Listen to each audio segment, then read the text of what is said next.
I'm Dr. Yenli멍박사. You can call me Scarlett. I'm from Hong Kong and I work in the University of Hong Kong School of Public Health. My lab is the top lab in the world for coronavirus. The reason I came to US is because I deliver the message of the truth of COVID-19.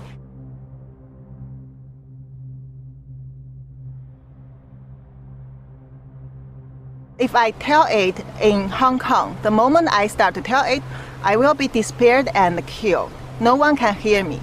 So for this purpose, I would like to go to US and tell the truth of the origins of COVID-19 to the world, to let people understand how terrible, how dangerous it is. This is nothing about politics. This is a thing about whether all the humans in the world can survive.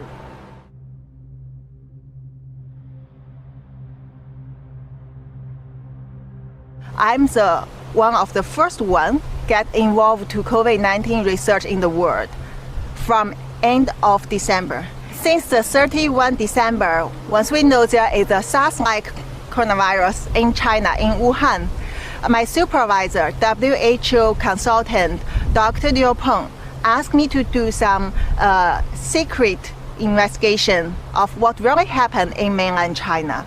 The China government refused to get overseas experts, even include Hong Kong ones, to do research in China.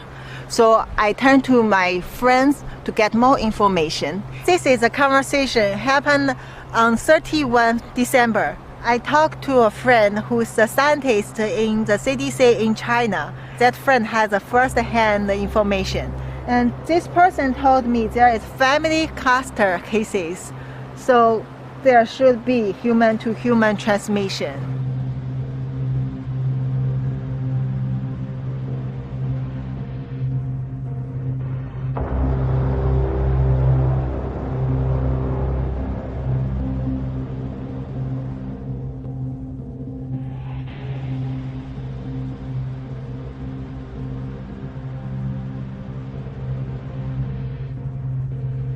So this is a group full of the clinical doctors in a different hospital all over China.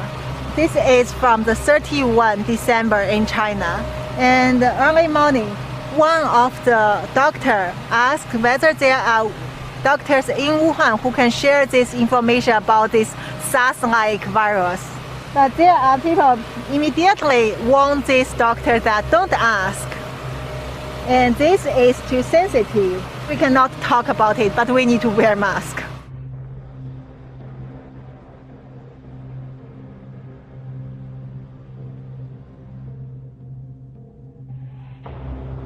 First, the human-to-human transmission become very worse in Wuhan. There are many patients that don't get treatment on time and diagnosis on time. There is no protection for both doctors and the patient and common people. And also, the government doesn't allow people to release such information. Hospital doctors are scared, but they cannot talk. CDC staffs are scared.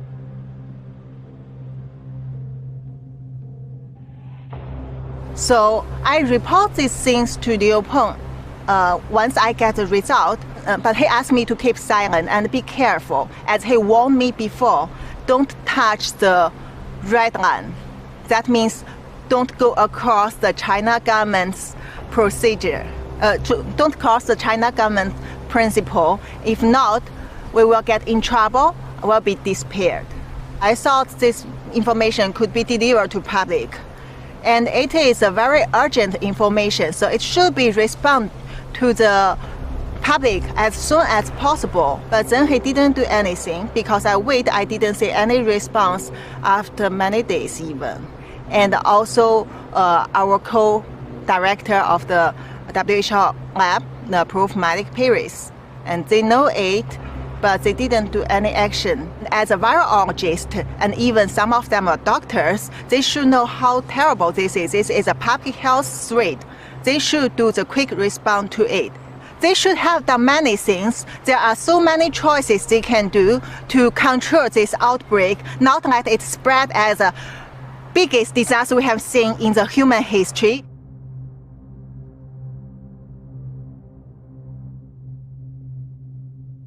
I feel very disappointed, but I already know this would happen because I know the corruption among this kind of international organization like WHO, to China government, to China Communist Party government. So basically I accept it, but I don't want this misleading information to spread to the world. I think it has to be corrected. I know what will happen to me. I know how they treat the whistleblowers. I see how terrible the government suppressed those young, innocent protesters.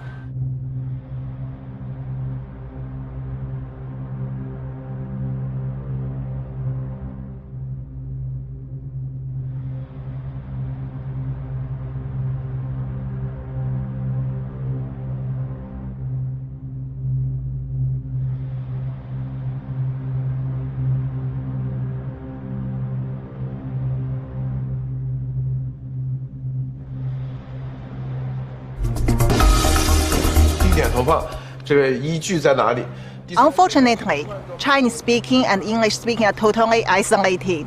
So we get response from our government within 4 hours, report this. The government changed the case numbers from 62 to 198, triple. They admit this is human-to-human transmission. And also, Chairman Xi issued the first statement in 2020 that claimed this one, new coronavirus, actually is infectious disease, which put to the same level as SARS at that time. And then later, within 3 days, to 23rd January, they locked down Wuhan.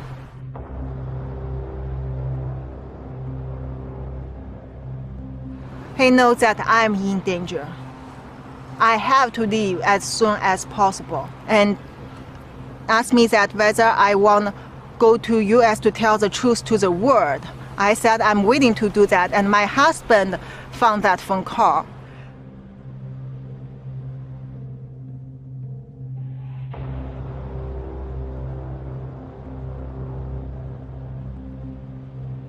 He's totally pissed up, and he blamed me, tried to ruin my confidence. Also show he's totally scared of China government. He said they will kill all of us. I tried to persuade him to go to US with me, but I failed. So Monday, 27 April, I got my US ticket. And then 28 April, I took the flight to go to US.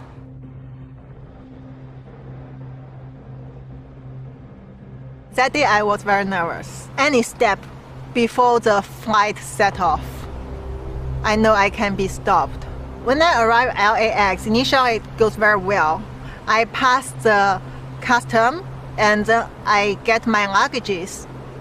When I try to go through the exit, there were 2 officers stop me. Seems they are waiting for me. I don't know why. They just stop me and bring me to the office, and then try to ask me where I'm from, what kind of work I'm working on. And I'm so scared. So I think I have to tell them the truth, because I don't want to come here to do anything wrong. I'm doing the right thing. So I tell them that don't let me go back to China.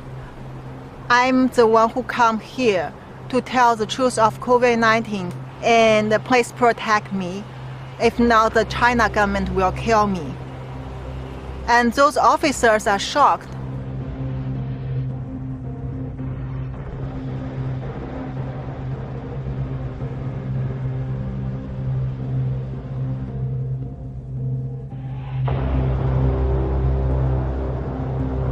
Since I left Hong Kong within just several hours, when I was still on the flight, the whole government recruited, and the China Ministry of State Security went to my hometown Qingdao and with policemen to give trouble to my family.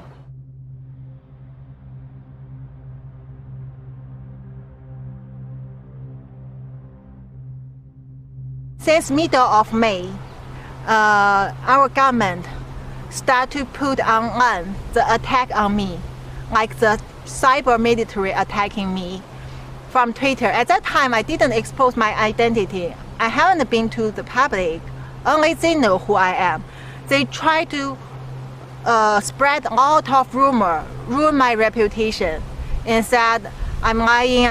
They create a fake Facebook account, which is under my Chinese name 옌리멍, using my profile, and to tell people that I'm kidnapped in US. I try to lie to people, and even I have the mental disorder. Also, the University of Hong Kong blocked my staff account and tried to delete my webpage from the University of Hong Kong website. All the things like this, I'm sure once this go to the public, there will be worse things come to attack me, full of lies.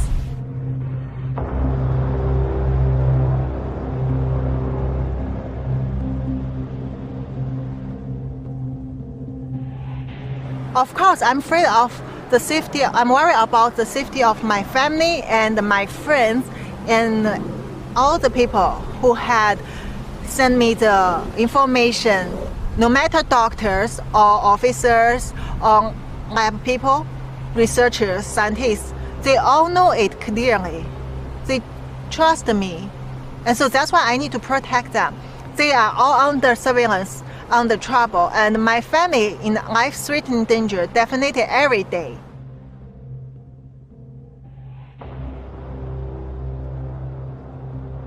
Social distance. 2 meters is better.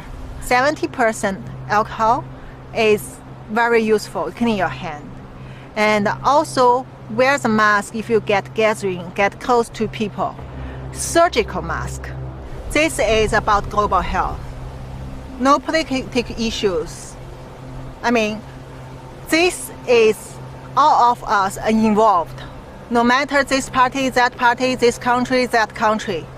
The only thing is, when people understand the truth, they know how to protect themselves. You have to imagine how many cases not reported from China. Already, if there is 6 million people in the world, 1 in 600 get confirmed. But this will increase in a very quick speed.